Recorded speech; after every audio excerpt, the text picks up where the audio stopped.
joining us, but we had a snafu, and we're trying to get back. Hang on one second. Is it showing it live over there for you, Ethan? It's not for me.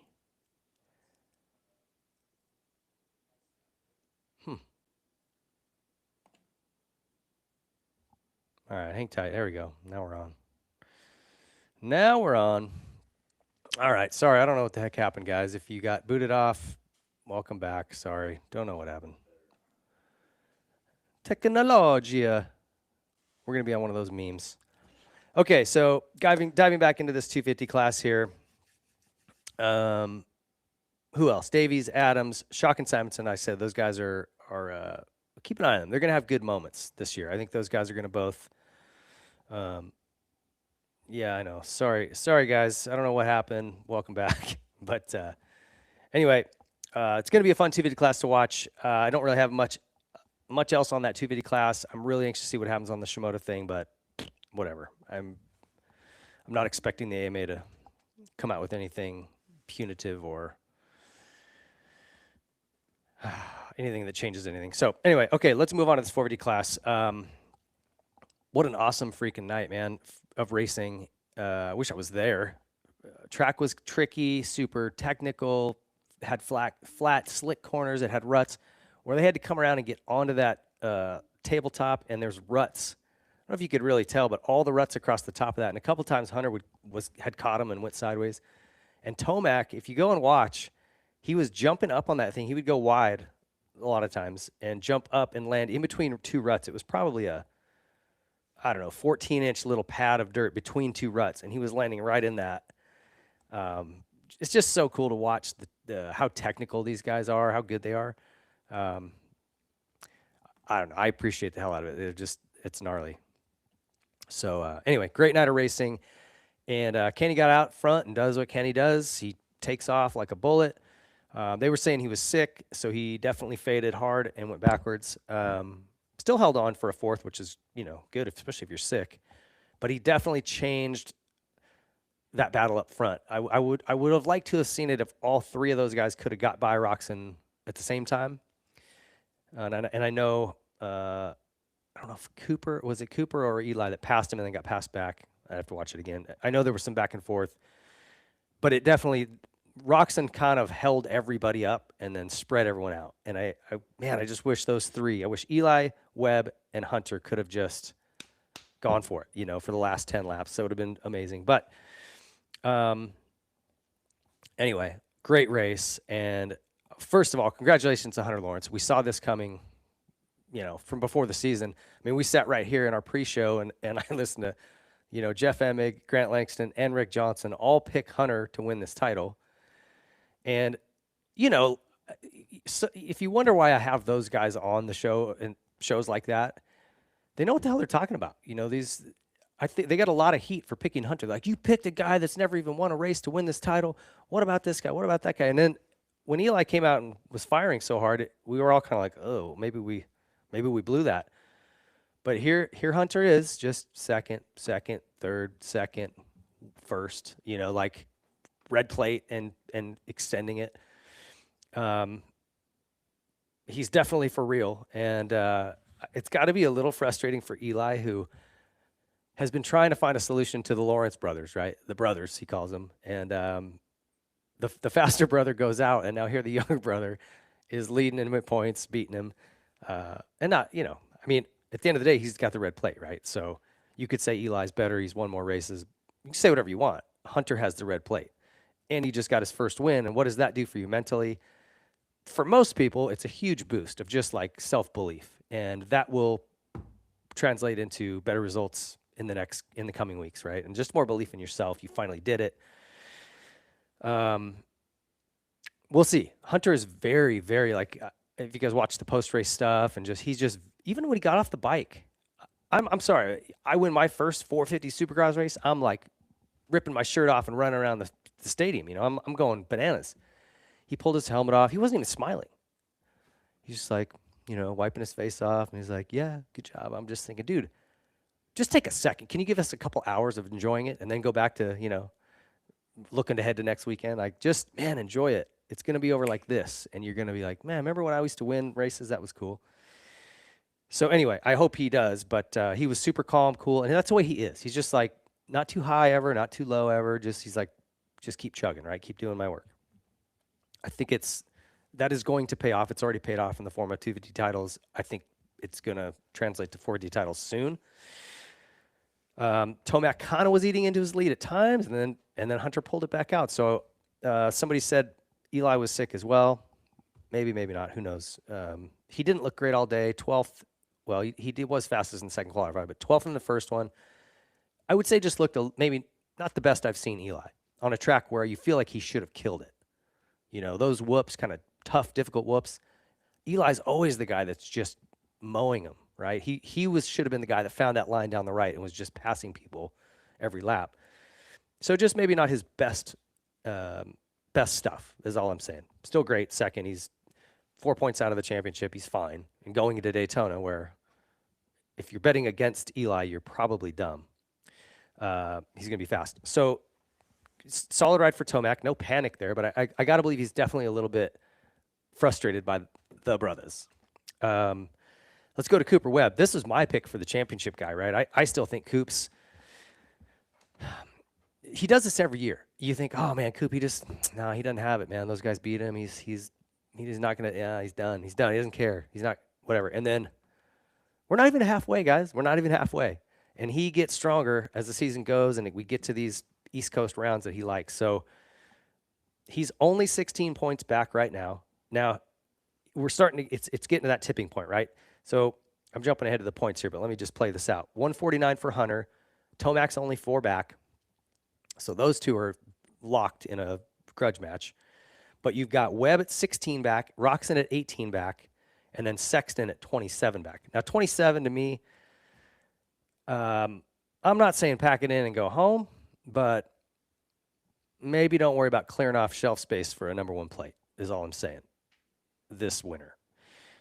He's got to just get that bike working. Again, I'm not going to get into the rumors, but I like the stuff I'm hearing coming out of there is not good. Like, it is code red over there, you know? So, and to exacerbate their troubles, poor Garrett Marchbanks, ass over T. Kelvin in the whoops again. There's got to be something going on with this chassis. I mean, Garrett's a huge guy. He shouldn't be crashing in the whoops, right? Like, that should be his strong point. Same with Chase. They're gigantic dudes. And that's just something doesn't seem right. I hope they get it figured out. So here's my point, though. Webb and Roczen are kind of right on this bubble. It's like, dude, you guys got to start getting some wins. You got to start putting yourself in front of these other guys, because 16 is not, you're okay.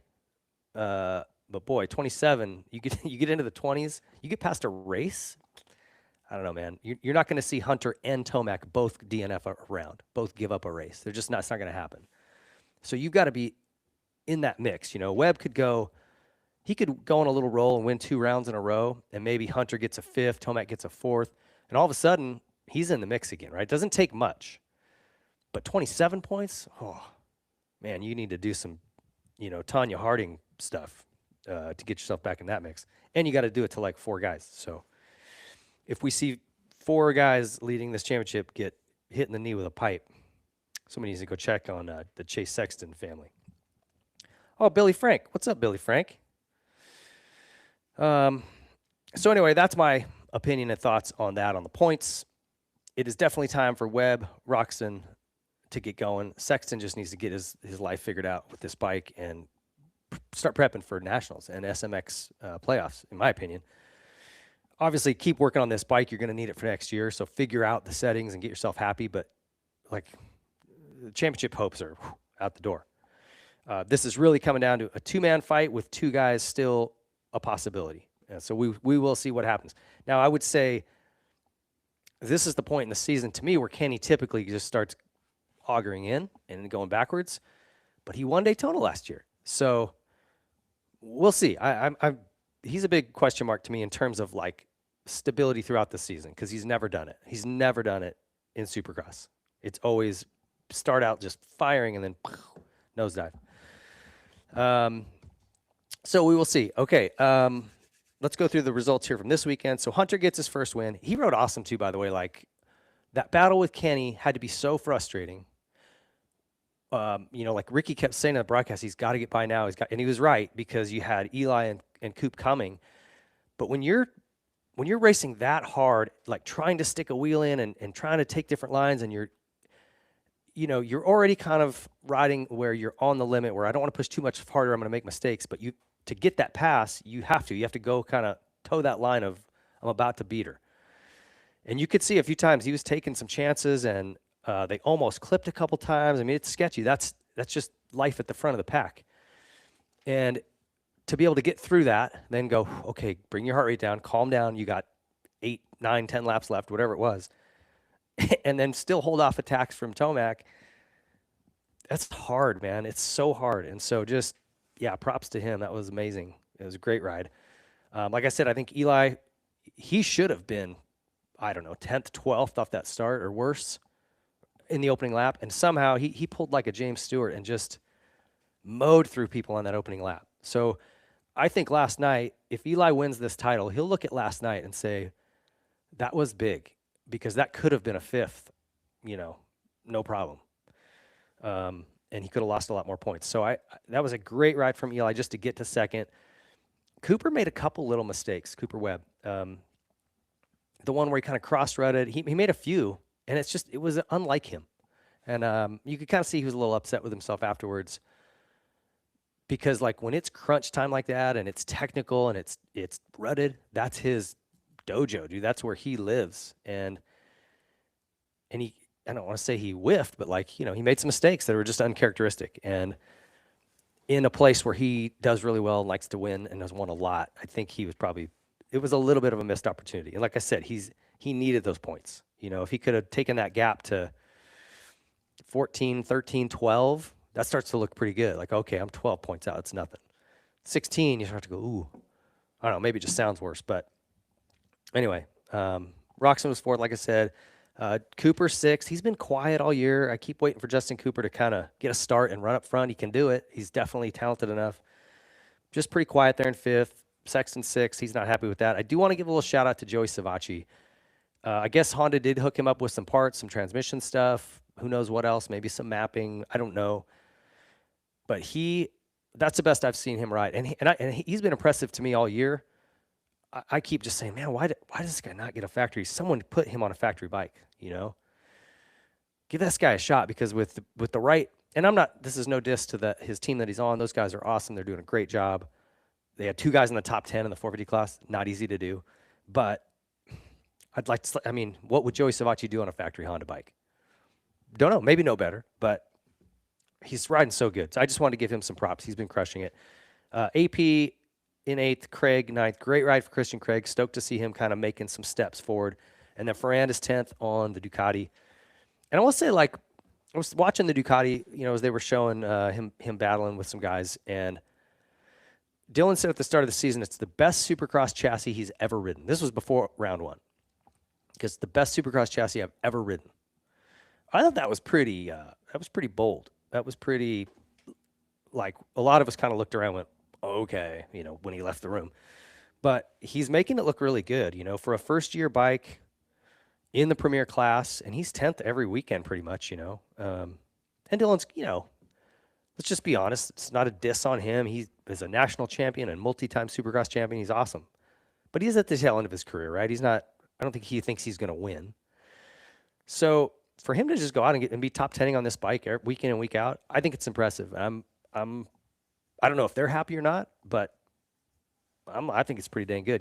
They just need to build some history and some notes with this bike. And what does it do? And how do we react to that? And if the track's like this, what does the bike do? And how do we correct it? Once they have some of those notes and they can take those to a Justin Cooper or I don't know, whoever the next kid is, maybe it's Shimoda, Hammaker, I don't know, whoever the hell else moves up, right? And the next factory 450 guy. Then they can go, look, we've got notes, we're ready. With spikes, it can win. When it's an unproven motorcycle, it's very difficult. Like I said, Roxon rode it, Tomac rode it, a bunch of guys, and they just went, yeah, I'm just not willing to jump on a bike that is completely unproven. Understandable. So they're doing the right things, and I just wanted to give Ducati a little shout out because I think those guys are all working super hard and doing a good job. Okay. So let's get into some of your questions here. DS111, I'm not surprised Hunter was sometimes passing Tomac last year. Yeah, agreed. Did I say younger brother? Sorry, I meant older brother. The Kiwi and the Dingo, 26. All right. He's playing cool so Jet doesn't laugh at him. Are you talking about Hunter being calm after the races? Is El Jefe Anderson's drink? I don't know what Jason Anderson drinks. I think I don't want to say that. I had a joke. I was all fired up, ready to go, but you didn't use it. These are awesome. We're stoked on these guys. They're a new partner of ours. Check them out if you guys get to try the peach one. This is Killer Peach. Oh, so good. I'm curious to see where the Donut brother finishes at Daytona. Well, yeah, I don't know where he did last year. I'd have to go back and look, but look, this guy's a national champion. He can ride outdoors. He just won his first Supercross. He's leading the points. I mean, to think he can't go there and do well is crazy. Having said that, if we're looking ahead to Daytona, like I said, you're betting against Eli. You don't like your money because he's a beast there. He loves it. He's on a KTM, which in my book, I would say would be a better bike for Daytona. A little more flexy, a little softer feel. Well, I think it's going to be lights out, but who knows? A lot of things can happen. That's why we go racing. Rufio Banning 223. The way Jet flew by Tomac at Daytona. Yeah, well, Jet's Jet. Dorian Goebel, Ping. What's wrong with Chase Sexton?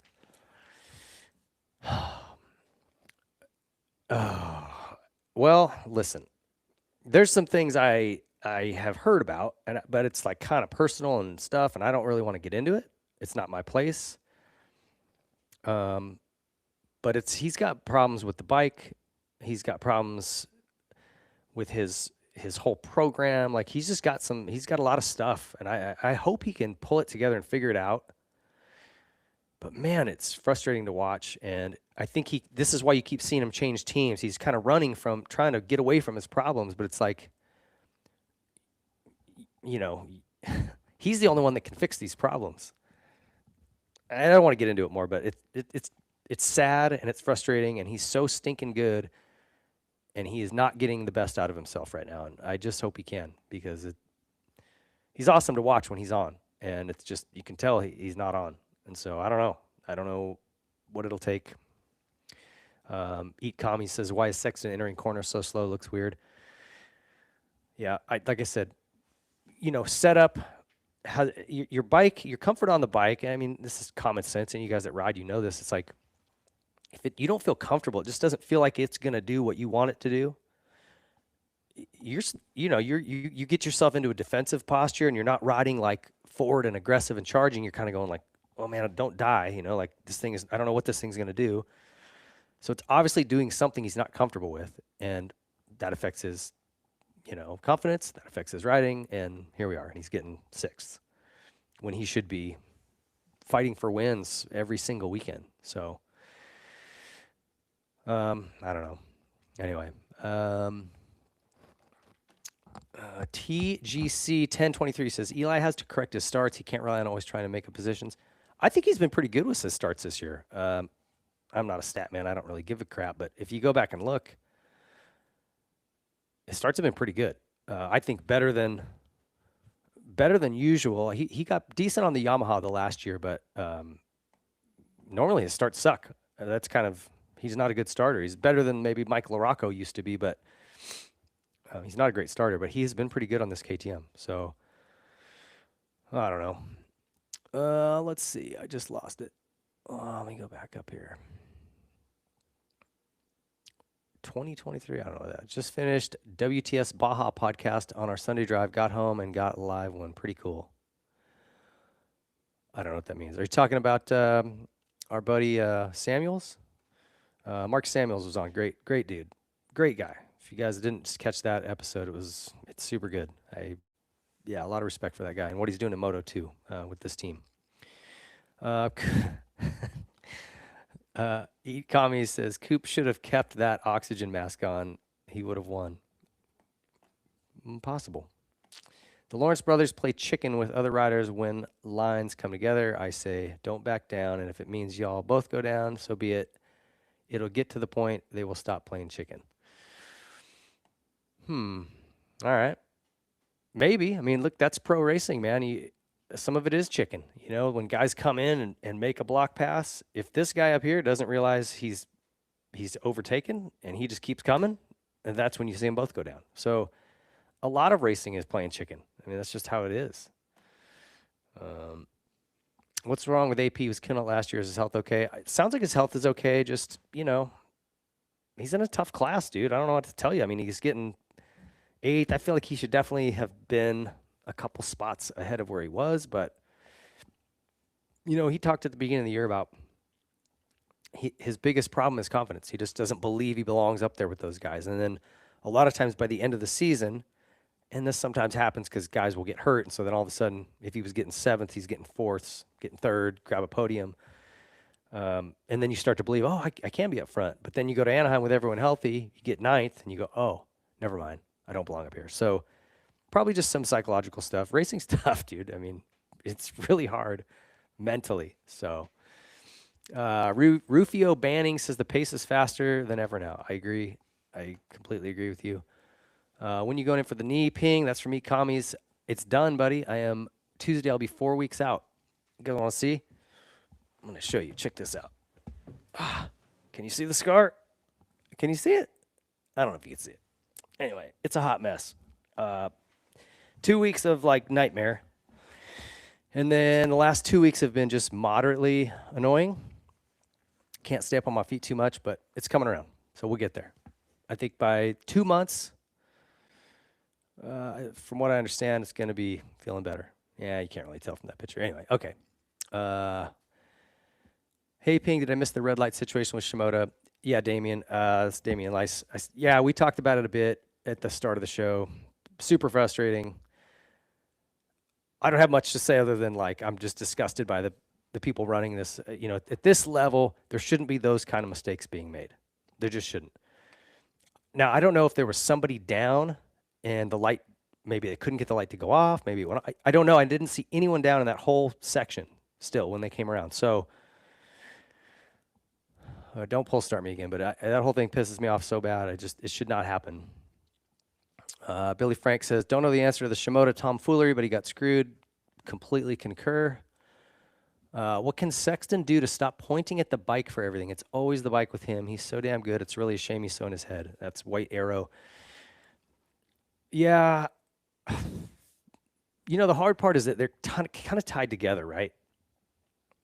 I always said, like, you have your fitness, you have your bike testing. So, like, how does your bike work? Are you comfortable on your bike?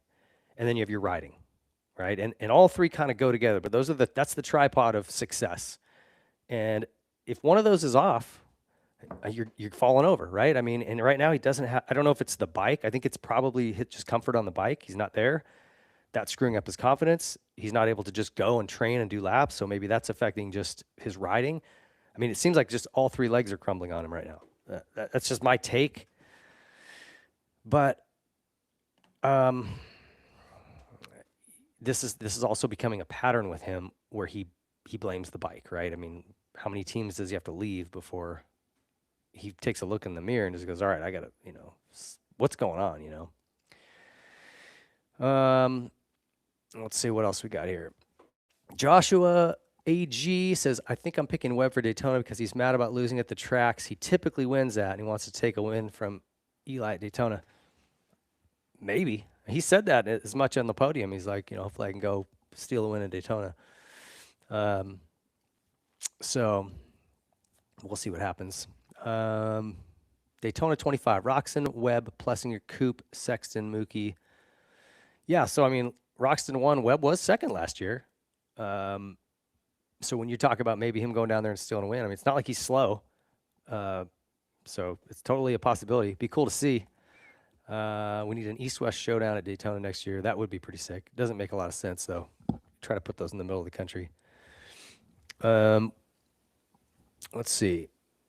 If Eli didn't push Webb off the track, he probably would have won. Yeah, that was definitely like a bummer for him. He lost some time. I don't know. White Arrow, Ping, you get on a trials bike yet? I have a couple times. Beta has done a couple things where they do like these media events and set up a full course, and we go through all the different little loops and try to clear them. And so fun. So fun. I'm not awesome, but it's pretty fun. Watching the guys that know what they're doing is incredible. G Moore says Webb wasn't catching Hunter. I think Webb and Eli both caught him at a point.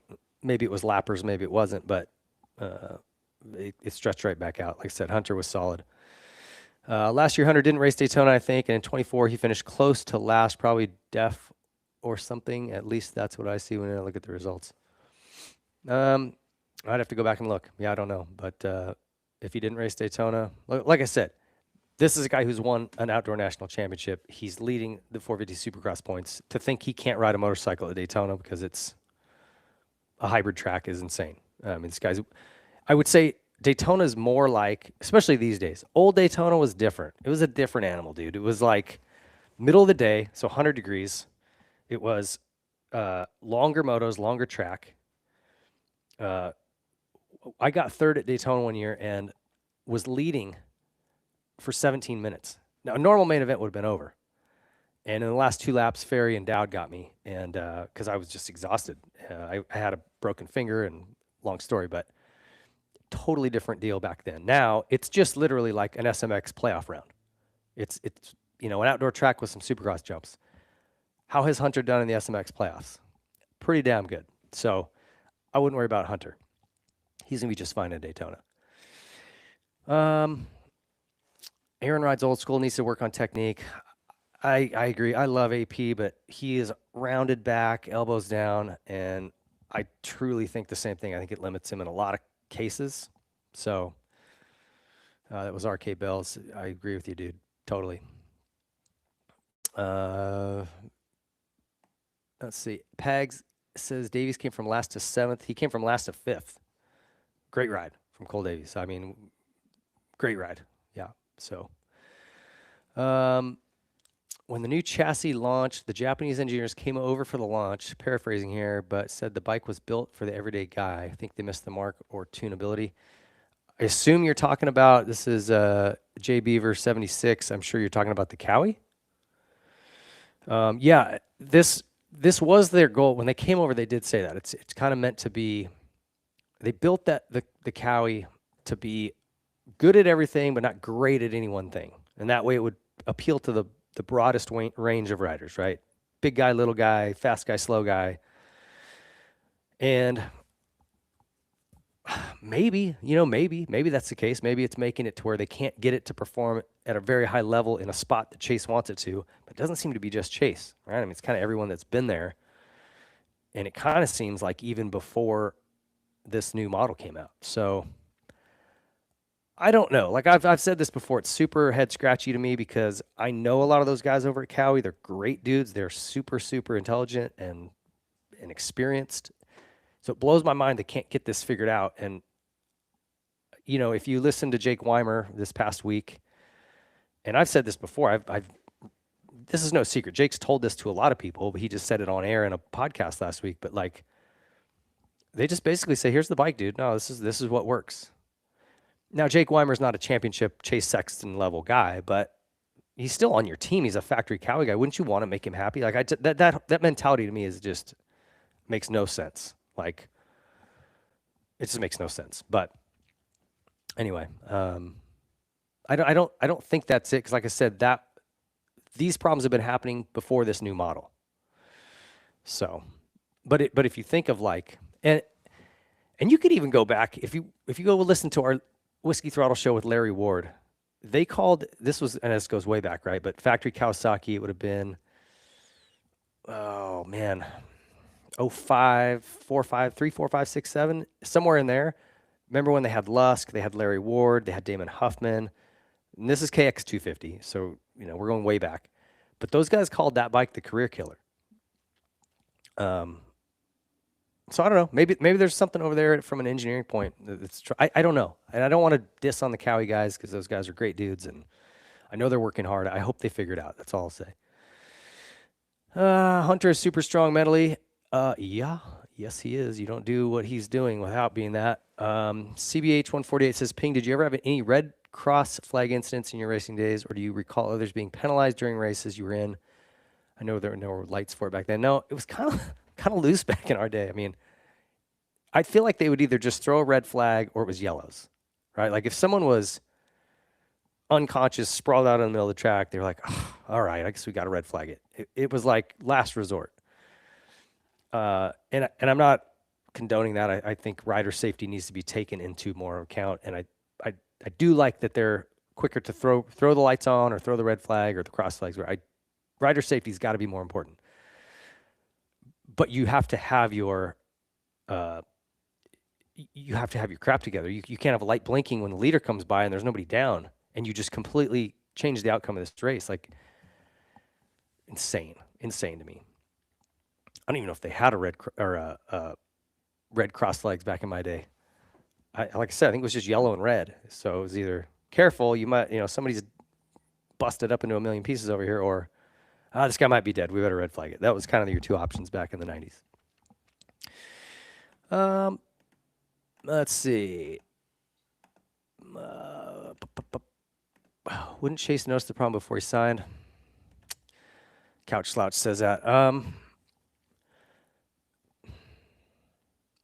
I think I could get way into this. So the problems he had at KTM, and I think with I don't know what his problem was with Honda, other than maybe it was he couldn't get the bike to do what he wanted to do. So he thought, oh, I'll go to KTM. He goes to KTM.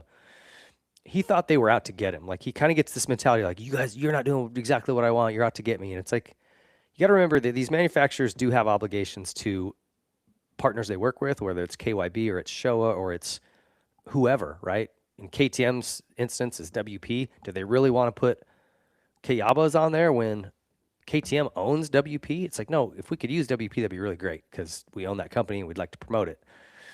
It looks really bad when we don't use our own stuff on our own bike. So if there's some pushback, he is automatically going, oh, you guys are against me. You don't want me to win. And it's like, well, no, hold on. There are some political things that happen in this sport, and you have to work around them. There's ways to get around them, but anyway, so that's why he left to Cowie. And I think when you get to a point where you're just like, no, I'm done here. I don't trust these guys. I'm leaving. Even if you rode the bike and went, well, it's not great, but we'll get there, right? Like it's factory Cowie. They'll get me. I'll figure it out. I don't think he rode the bike and went, oh, it's better. This bike's awesome. I'm going to win everything. I don't think that's the case. When he rode it, he probably went like, and he might have ridden someone else's bike, whoever was, maybe rode Prados or maybe he rode Anderson's or whatever, and just went like, yeah, well, it's not exactly what I like, but it's good. It's good enough. I'll be able to figure it out. And then you get there and realize, oh yeah, I'm still not happy with it. So I don't know. Again, we're all just speculating. I don't know. Web. Oops. I just lost you guys here. I missed the old Daytona Dirtworks took over, and it basically became SMX. Agreed. Couldn't agree more. It's really built like now they build it. All the triples are to spec. Everything. It's just the same, right? It's the cookie cutter track layout. Back in the day, it was like when Gary Bailey would build it. It was like he'd crack through a sixer of Pabst Blue Ribbon, go out there in some janky old borrowed tractor, and just start. He would literally just dig the bucket in and take out chunks out of the ground, and that was bumps. Like those would be the bumps, right? And all the jumps had no transition, so you'd bottom out when you hit them. It sucked, actually. It sucked, but that's what made it Daytona. You know what I mean? White dirt, black dirt, orange dirt over here. I don't know, middle of the day. It was so different. I don't know. I do miss it too. Grant McCormick says, hey, Ping, have you ever raced at the Montreal Supercross late 90s, early 2000s? If so, can you remember your experience at the Olympic Stadium? It would be cool to see WSX around there. Yeah, I did race there. Diablo Honda. Oh, gosh, dang it. I'm forgetting his name now. Hold on. I feel bad. He runs FXR now. Great dude. Andy. Oh, sorry, buddy. I'm forgetting your name. Anyway. I did a couple of races for him. I think I rode one of his bikes up there. I did Deschambault, one of the Canadian National. I did some different stuff, but I remember having a good time. I think they raced quads the same night. That was something that was kind of weird on the same track. Weird stuff. Ping beat RC at Daytona in 97. That's right, CBH 148. I did. He crashed in the first turn, though. But I had a broken finger. I'd stayed at Ricky's all week for actually 2 or 3 weeks. Broke my finger at Gainesville. Lammy landed on it. That's why it's all cockeyed. Told Mitch I wasn't going to race because my finger hurt. He called me a pussy. Said, you have to try. I pulled the whole shot in the main and led for 16, 17 minutes and got past it with a couple laps to go. Got a third. Mitch he still doesn't let me live that down. Annihilate Your Bud says they changed the pipe again for Chase and dropped the ball. It wasn't a cone pipe. Don't know what that means. He has changed a lot of pipes. I mean, he's definitely looking for something. Jace Corelli says, I think Hunter wins Daytona. He won there in 250s. He's crazy good at SMX tracks, and he's a beast outdoors. Yes. Well, do I think he's going to win? I don't know, man. Like I said, I think it'd be real tough to bet against Eli. A healthy, dialed-in Eli like we have right now. But it's not going to be easy. Like I said, Hunter's going to be fast. Webb's going to be fast. Roxon's going to be fast. All these guys that are in the hunt are going to be fast. Justin Cooper, if there was ever a place Justin Cooper could go have a breakout ride, it'd be Daytona. My opinion. We'll see what happens. Let's see. Anstey took kidney belt off and is in surgery now. What? I don't know anything about that. Pennsylvania checking in. What's up, everybody? Hey, Kickstarters and carburetors. Ping remembers the little SX at Westworld in Scottsdale, AZ that Donnie Schmidt won. Heck yeah, I do. MX Nut 23. I rode an 80, an 80 the next day. They had amateur day. RJ and Bale. Or maybe RJ wasn't there. Was it Bale and Stanton? It was rad. Were you at that thing? MX Nut? That was really cool, actually. Flaggers and red lighters are amateurs in a high-risk professional SMX racing environment. Yeah, I mean, look, man, the flaggers are tough. I think more so at nationals. I think Supercross has done a really good job of having a crew that goes to every race, and so they know more what they're doing and what to look out for. The crap I've seen at at the amateur or the motocross nationals, I saw something at Paula last year that it was like Ray Charles sitting in the corner with a flag. I mean, this dude, there was a huge pileup, and the guy didn't even put the flag out after a blind job. It was the craziest thing I've ever seen. But the lights are only as good as the guy running the button, right? And obviously that guy is a retard because there was nobody down, and he left him running, and Joe Shimoda ruined his race. You can quote me on that. Chase seems to be too big for the bike. Like the rider triangle needs to open up a bit. I don't know. Yeah, he's a big dude, but he's been a big dude on all his bikes, So I don't know. That's an easy fix, right? Like the Cowie's even got adjustability on the pegs. You can raise the bars up. You can tall seat, like whatever you want to do. They got Andy White. Thank you, Grant McCormick. Great dude. Andy White is awesome. And I went up and rode for him a few different times. Good guy. Let's see. What else we got here, guys? Dungy performed well.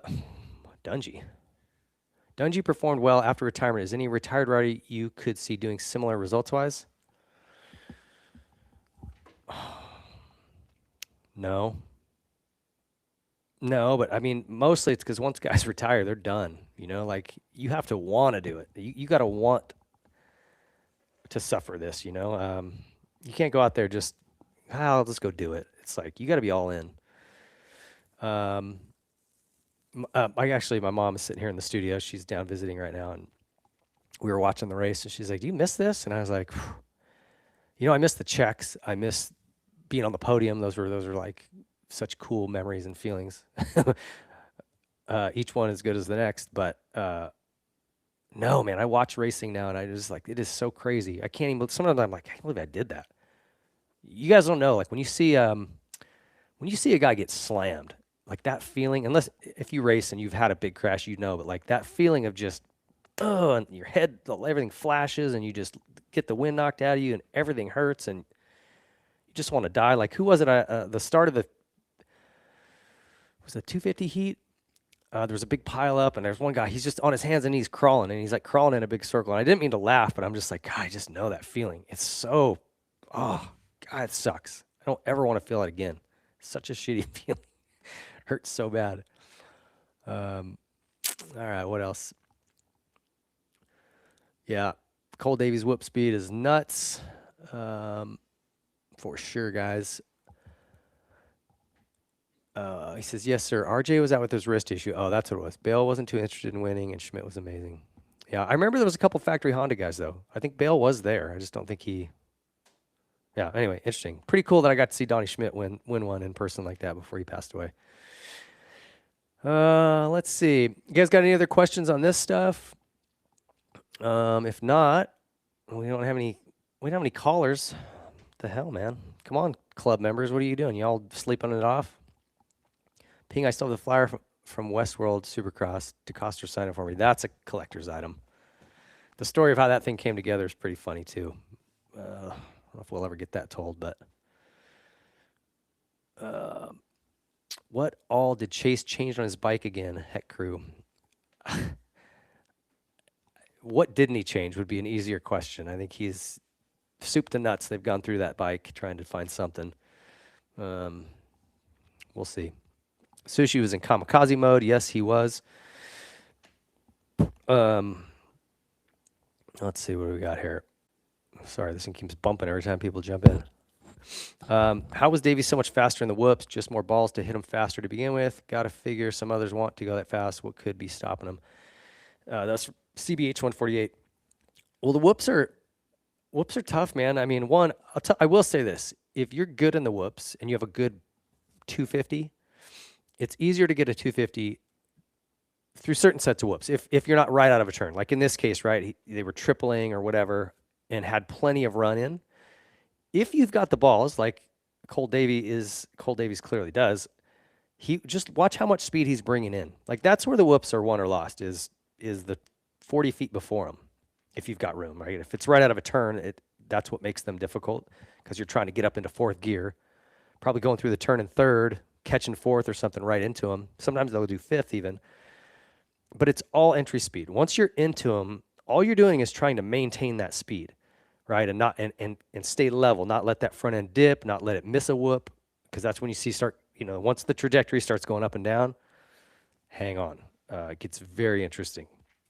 But Davies just would come in so much faster. You can watch everybody else, even if they were skimming, like even if they tripled, like Bennett had this really cool line where he's kind of manualing over the last one of that little triple in.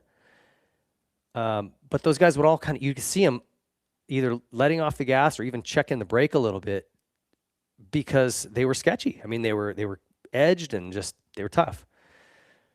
And so it's very hard mentally to just send it, full send. And I think Cole was just in that mode where he's like, I got nothing to lose. Like I can't finish 8th. I want to win this title. I need to get to the front. And so he was just bringing it in hot. And he had that good line on the right, which was where they were the best. Surprised nobody else found that thing.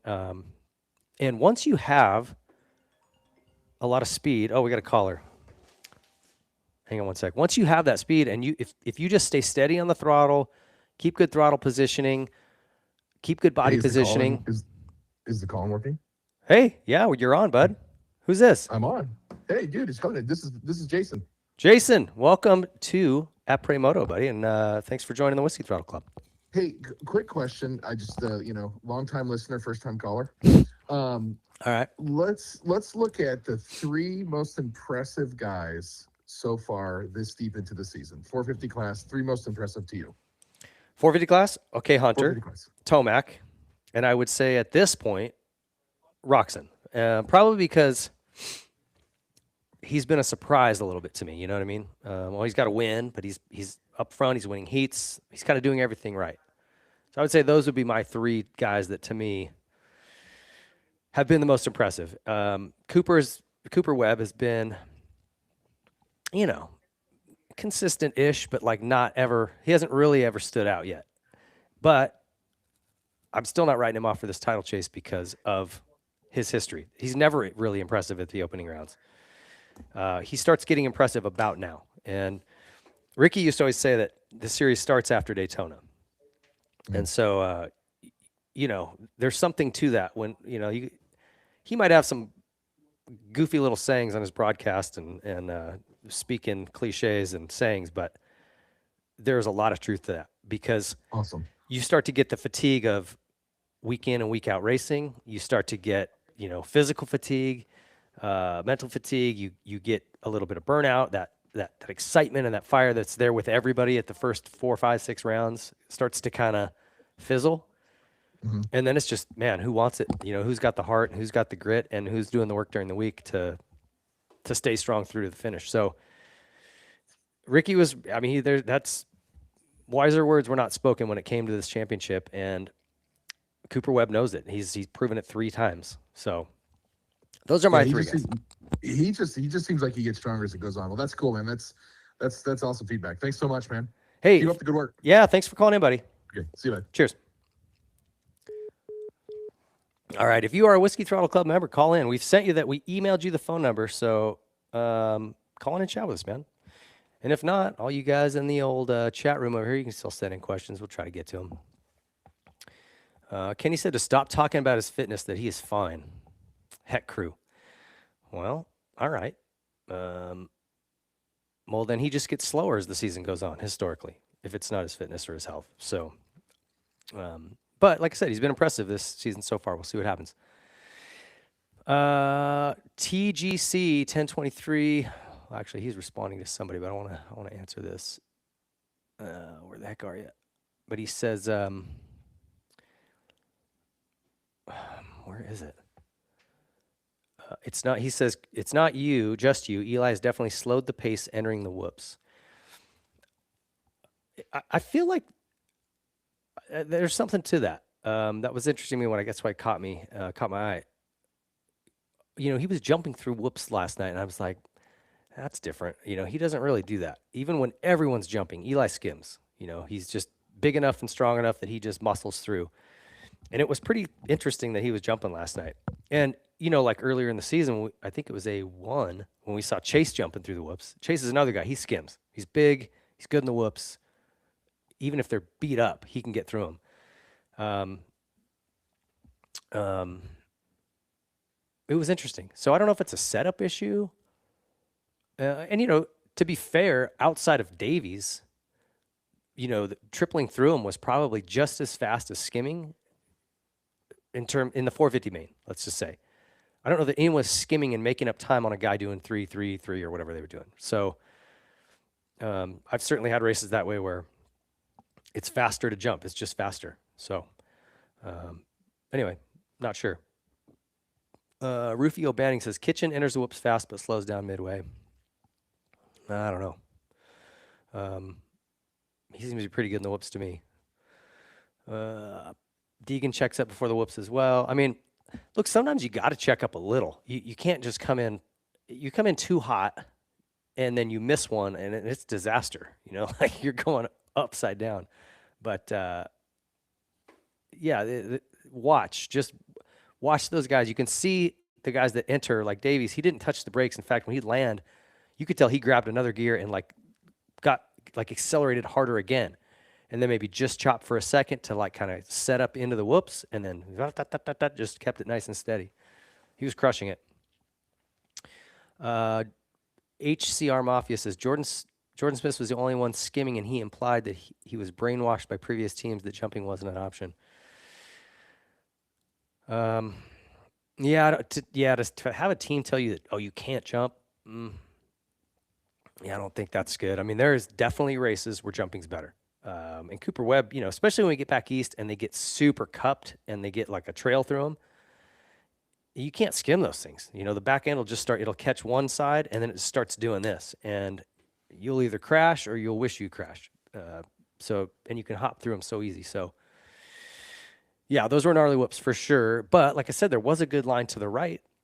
Cole Davies proved that it was doable. So it was just funny to me that it was just odd the way the track broke down and the way the whoops kind of worked last night. TGC just said Davies seemed faster through the whoops than the 450s. I agree. I think he was. And I said, if there's room for a 250 guy to get speed in like there was here, a 250 is easier. It's lighter. You've got less torque trying to break that wheel loose. And so if you get up into a tall gear and just keep it nice and steady, the thing will track better than a 450. 450's got bigger footprint, more torque, more power. So that wheel, when it hits, it wants to break loose more. and it'll find an edge and skim off of it, and then you're side to side, and then it's a heavier bike doing this. You know what I mean? And it's harder to control. So anyway, that's all that. Let's see. What else we got? Jalik Swall has a bit of an injury pattern. Doesn't happen in practice like it does in races. He's got to get that together. I agree. It's one guy we didn't talk about was Jalik. He went down in the whoops.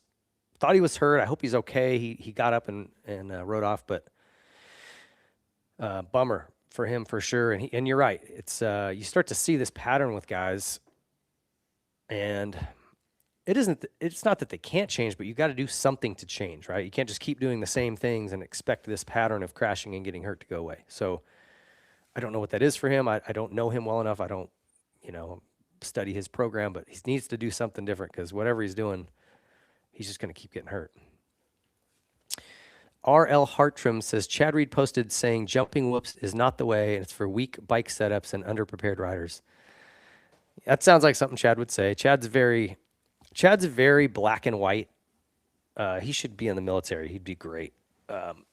There's nuance, and he doesn't have to admit that. And Chad was great in the whoops too. He would be like, like Eli, but maybe even better. I mean, Chad Reed was really good in the whoops. So for him, yeah, he could make it work. If you're a shorter guy or just the whoops are not your strong suit, I mean, it's just tactics and strategy. Then triple through. If you lose a little bit there, but you can go faster in the turns. I mean, if I always say, guys, what can you do 15 laps, the fastest? It's not one lap. Yeah, you might be able to skim and just crush it. But then the next lap, you're sideways and you get off the track, or whatever. What can you do for 15 laps? Because the race isn't one lap, it's 15 laps. So, I had a lot of times where I would have a jump combo that I could do, but I'm like, dude, it's so sketchy. I got to go real high. And if that gets rutted, I'm not going to be able to do it. And I'm worried about it. And I always just found like, hey, whatever I can do 15 laps. Can I do that 15 laps without stressing too bad? No, then instead of triple whatever, then just go inside and, lose a little bit of time, but over 15 laps, you're going to come out ahead. All right, let's see what else we got. I do think Bjork Off-Road says, was just about to ask your thoughts on Reed at Club MX. Max Nero did great. Yeah, listen, Reedy is a wealth of knowledge. I mean, not just because he's done it for so long and he raced in Australia, GPs, then here, like the Lawrences have. I mean, that you're talking about a breadth of experience that not many people have, just not many people have. A lot of our US guys have never done a GP, and it's a completely different world. And you learned different things about racing and tactics and your bike and everything. He's just got a lot of information, and he's a student of it, like he would go testing, and he wasn't a guy that just went, yeah, the shock doesn't feel good, make a change. It's to this or that. He would go in and go, okay, here's what it's doing. Now, what do you think we should do? And okay, so you're going to change this shim. Why? Now tell me about that. How does that work? Now, what does it do to this? I mean, he wants to know why. He wants to know the why. And he can be, what's the word I'm looking for? He can be difficult for some teams because he is so involved and meticulous. But man, pretty awesome on the motorcycle. That guy got a lot done. So, let's see. Faulkner is another one I really wish could turn a corner and get some success going. Such a great rider. Agreed. This sport's so brutal, and it requires everything, right? You can't have, I don't really have good grip strength in this hand. Well, then what are you doing? You're coming in at a deficit. You get so many injuries and your wrist hurts or your shoulder's weak or your knees are screwed up. This was a big problem I had. I had bad knees pretty much my whole career. And I was constantly in rutted situations, like worried about getting them caught, worried about, going into my right-hand turns real hard because I'm like, oh, I got to protect this knee, like I feel like Austin's got so many injuries. I don't know, but I don't know if we'll ever see the potential that he has because he's so beat up. Which sucks, but it's just the sport's brutal. It's the way it is. Shimoda has been on that trend. This is Rufio Banning. On that trend where he doesn't do great in quali, but shows out for the races. There's a lot of guys like that. Time qualifying is a different animal. We didn't have that in my day. I was never good at that. I could never go do I could never go do just one blazing fast lap. If we were doing lap times, I had to kind of build into it. I would do like 6 laps, and then my fourth, fifth, or sixth one was my best one. I wouldn't do good in today's kind of formats, but for some guys, and I think you'll still see them. You'll see guys that are qualifying, they don't do terrible. They're third, fourth, fifth, sixth. But then when the gate drops and they've got adrenaline going, they're racers, They get a start and they go out and then their results show up. So I think Joe's maybe one of those guys. Same thing. What team in this era would you want to race Supercross for? It's from Daryl Gentry. Good question, man. Star Yamaha on a 250, no question. The 450 class. Listen, I had a chance to ride that Suzuki a couple years ago. It was Roxon's race bike, and it was the freaking best bike. It was the best bike I'd ever ridden. It was incredible. It would need to have electric start. I just think you're bringing a spork to a gunfight these days if you don't have electric start. But that bike was good, man. And I feel like that team is very chill. It would be kind of my vibe. But factory Honda would be pretty sick. Probably wouldn't go to Cowie at this point. This is just my opinion.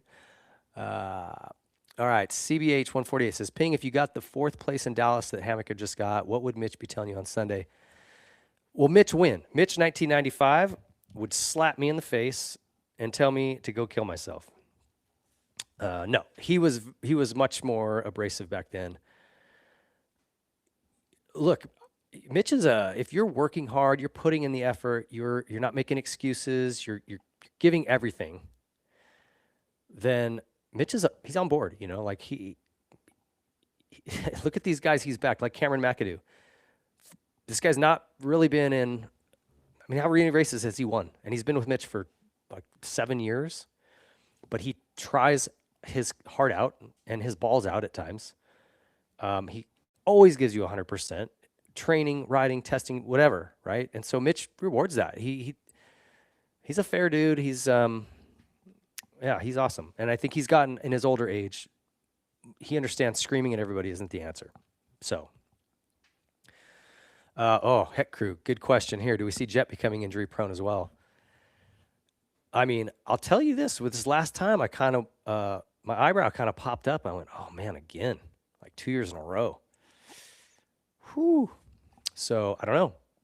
We'll have to keep an eye on it. Like I said, at a point, and I don't know which ankle, if it's the same ankle he did as knee or the other leg, doesn't really matter. But like at a point, you start to, I always use the analogy of a hot stove, but you're only going to touch a hot stove and get burned so many times before you go, ooh, I'm not touching that thing. That hurts, and on the motorcycle, hey, I'm not going to go that fast because last time that hurts, right? So, lots of riders, oh gosh, where did it go? With tons of talent and they're good dudes that just get handed the crap sandwich left and right. Yep. Right Arrow says that. Or White Arrow. I agree, man. Drew has lots of potential. He just needs a start. Scott Morgan, agreed for sure. I think he could do really good at Daytona. I got my fingers crossed he can get a start there. That might be one of Drew's issues because he's a bigger kid, is his starts. He's just a big kid. He's like Marchbanks was. Last year, Garrett's like, look, I know I'm not going to start in the top 5, or at a national, I'm not going to start in the top 10. So I just got to be better at the end of the race.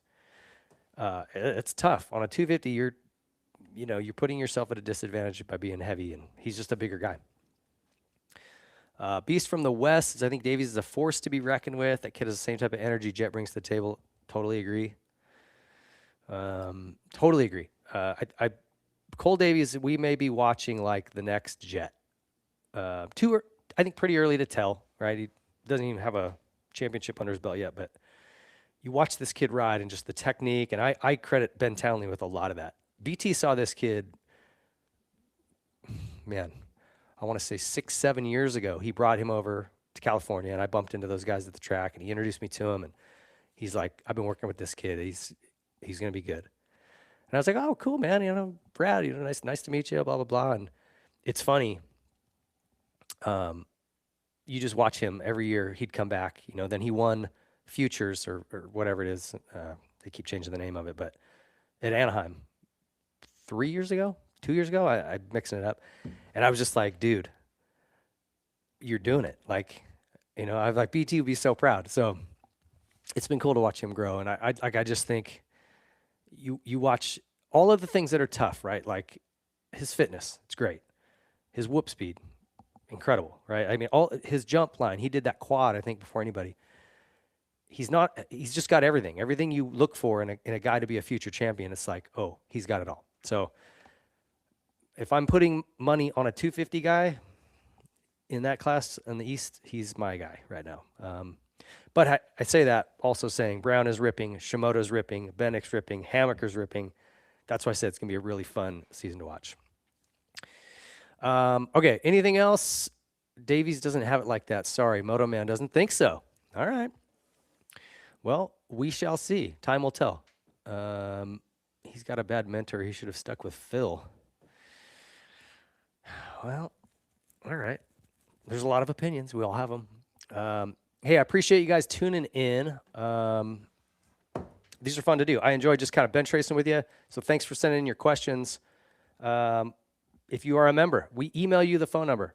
It's right here. Call it in, man. We'll pick up your call. We'll chat. But if not, if you're, if you just cannot afford $5 a month, then leave your questions on here and we'll do this. But like I said, you're losing money. You're just losing money. But no, I appreciate all you guys and hope you have a great weekend. Enjoy the rest of your Sunday. Have a great week. And we'll see you next Sunday. Normally it's 2:00. We went a little later today because Ethan, who has no answers to any questions, was flying in from Dallas. So we had to do it a little later. But around 2:00 every Sunday, we're going to be right back here just wrapping out. So we'll see you. Thank you guys for tuning in.